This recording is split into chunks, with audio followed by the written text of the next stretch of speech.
ఏపీలో honey trap case ఇప్పుడు సంచలనంగా మారింది. ఈ కేసులో కొన్ని కీలక పరిణామాలు కూడా చోటు చేసుకుంటున్నాయి. ఈ కేసులో ప్రధాన నిందితుడిగా ఉన్నటువంటి తెలుగుదేశం పార్టీ నాయకుడు రాజేష్ నాయుడు మీద వేటు కూడా పడింది. అదేవిధంగా ఈ ముఠాకు సహకరించినట్లు ఆరోపణలు ఎదుర్కొంటున్న పోలీస్ సిబ్బంది మీద కూడా ఉన్నతాధికారులు కఠిన చర్యలు తీసుకుంటున్నారు.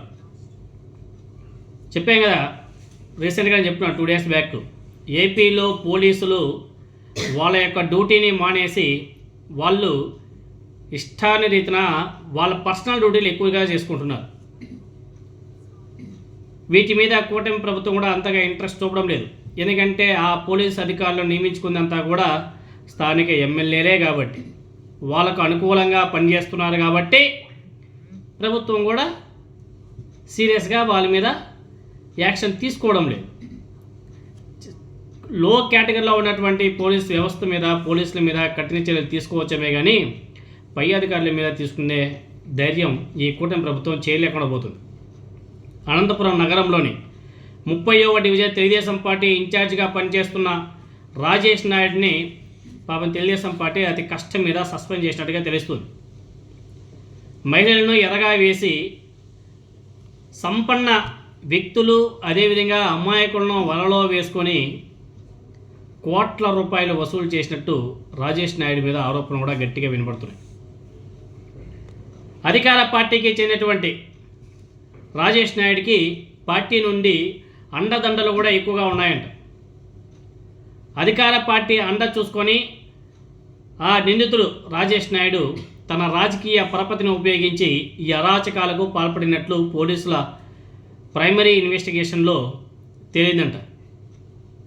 అందుకే పాపం కూటమి ప్రభుత్వానికి తెలిసి నారా చంద్రబాబు నాయుడు గారి ఆదేశాల మేరకు అతన్నే సస్పెండ్ చేసినట్టుగా తెలుస్తుంది.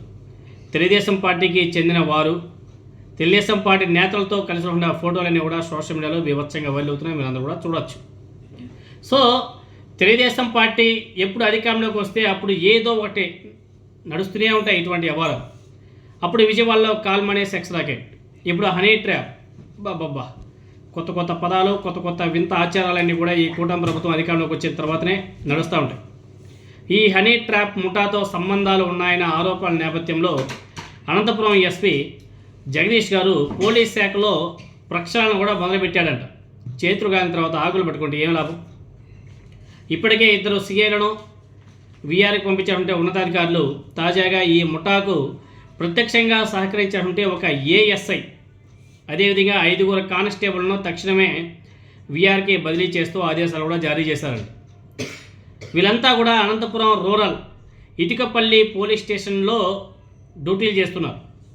ఇప్పటికే ఈ కేసులో ప్రమేయం ఉన్నట్లు నిర్ధారణ అయినటువంటి అనంతపురం 3 టౌన్ సిఐ రాజేంద్రనాథ్ యాదవ్, అదేవిధంగా రాప్తాడు సిఐ శ్రీహర్ష, వీళ్ళిద్దరిని ఉన్నతాధికారులు వీఆర్కు అటాచ్ చేయడం కూడా జరిగింది. అసలు ఏం జరిగింది అనేసి ఒకసారి పరిశీలన చేస్తే నిందితులు ఒక ముఠాగా ఏర్పడి మహిళల ద్వారా వ్యక్తులకి ఫోన్ కాల్ చేయించి ఎవరో లేని ప్రదేశాలకు రప్పించేవాళ్ళంట. అక్కడ వారిని అభ్యంతకర రీతిలో వీడియోలు తీసి ఆ వీడియోలను బయట పెడతామని చెప్పేసి బ్లాక్మెయిల్ చేస్తూ లక్షలాది రూపాయలు వసూలు చేసేవాళ్ళంట. అప్రాక్సిమేట్గా ఇలానే 1 నుంచి 3 కోట్ల రూపాయల మధ్యలో వీళ్ళు వసూలు చేశారంట. పోలీసుల్లోని కొంతమంది సిబ్బంది వీరికి వెన్నుదన్నుగా నిలిచి బాధితులు ఫిర్యాదులు చేయకుండా అడ్డుకోవడం, చేస్తే బెదిరింపులు ఇవ్వడం, లేకపోతే సెటిల్మెంట్ చేయడంలో కీలక పాత్ర పోషించినట్లు పోలీసుల విచారణలో తేలిందంట. ప్రస్తుతం ఈ కేసును ప్రత్యేక బృందం విచారణ చేస్తుంది. ముఠా సభ్యులతో పాటు వారికి సహకరించిన ప్రతి ఒక్కరి మీద కఠిన చర్యలు తీసుకుంటామని ఎస్పీ గారు స్పష్టం చేయడం కూడా జరిగింది. ఎస్పీ గారు ఎంత స్పష్టంగా మాట్లాడినా తెలుగుదేశం పార్టీ పెద్ద నాయకులు కానీ దీంట్లో ఇన్వాల్వ్మెంట్ అయ్యి ఉంటే, తెలుగుదేశం పార్టీయో లేకపోతే జనసేనో లేకపోతే బీజేపీ, అంటే ఈ కూటమి ప్రభుత్వానికి సంబంధించినటువంటి పార్టీల నాయకులు ఎవరైనా ఉంటే, పెద్ద నాయకులు ఎవరైనా ఉంటే వాళ్ళని తప్పించేసి ఆ మధ్యలో ఎవరో చిన్న చితక లీడర్ని ఇరికించేసి తప్పించుకునే ప్రయత్నం కూడా మొదలైపోతాయి. ఇదేం కొత్త ఏం కాదు. కూటమి ప్రభుత్వానికి, ఆ ప్రభుత్వ అధికారులకు, ఆ పోలీస్ వ్యవస్థకు, ఎందుకంటే పైనుంచి ఆర్డర్స్ కింద పోలీసులు వారు మాత్రం ఏం చేస్తారు? అంతే ఇంకా.